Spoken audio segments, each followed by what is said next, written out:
We can't show you the insides as there's potentially people who are still alive that are named in this book.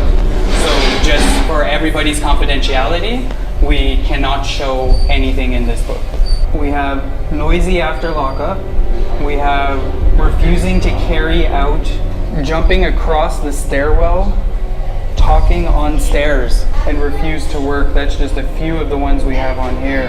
The punishment was 3 days in solitary and loss of privileges, of hall privileges. We have another one here of whistling as the offense, and we have 2 days of solitary and 4 days of special diet, which we were told the special diet went from having your normal 3 square meals to actually having 3 meals of slop. We have one here talking back to officer was 3 days in solitary and loss of regular diet again. It seems to be the punishments that we see most often is solitary confinement as well as loss of regular diet. Talking at meal table and creating a nuisance. This actually, his punishment came up to 2 days suspended sentence as well as some solitary confinement time. On some of the pages you can't even read the writing, it's just talking and shouting after lights out, another 3 days solitary confinement. Using foul language. Not too sure what foul language would be, and let's see what year that is. 1957. So using foul language, the punishment was 3 days solitary confinement. It's just amazing. Here's a good one. Singing. The punishment for singing was severe reprimand and warned. So not too horrible of a punishment, I guess. Here's some that we see that are reasonable. So fighting. If you swear, you get 3 days solitary confinement. If you fight, you get 5 days of solitary confinement. So kind of a strange weighing of punishment in a sense. Spitting at another inmate, 3 days solitary, loss of privileges, and restricted diet again. So just that being said, we're at page 19, 1957. And then if you go all the way back to the end, 1970. This is our intake book. So back in those days, women and men, they were brought here via a hidden tunnel that they'd be blindfolded when they were brought over. They would be stripped, shaved, deloused, and after that point they would be registered here in the book. So this specific page is from 1894.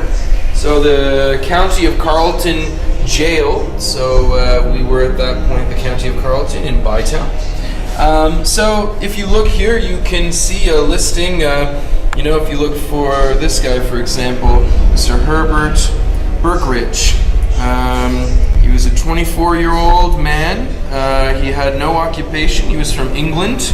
And if you follow across here, you see that his actual offense was insanity, which is kind of a wide umbrella. You could get booked for insanity, anything from epilepsy to depression, suicidal tendencies.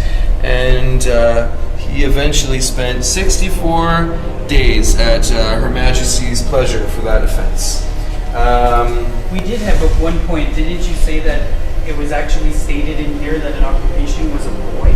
Yes, so, we did have children here.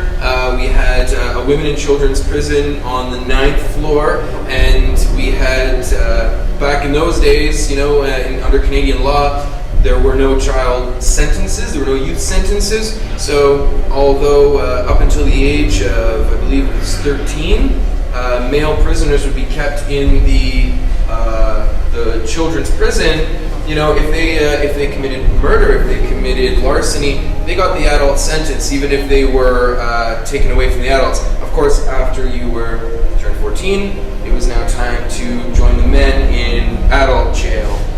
So when you see here, occupation boys. So that was, he was still a child. 15 years old. Yeah. And then We have a 14-year-old same boy on the same page. and there's a 12-year-old here, and the youngest we had were a pair of brothers, 7 and 8 years old. Were kept here. Youngest girl we ever had here she was booked for larceny, which is what they used to term theft, and she was kept there when she was 9. Do you know how long the sentence was? That I don't know. It probably was only going to be maybe a matter of days or a couple of weeks. Probably would have been enough back then. Yep. Thank you very much, Jerry. Very welcome. Appreciate it. Yeah.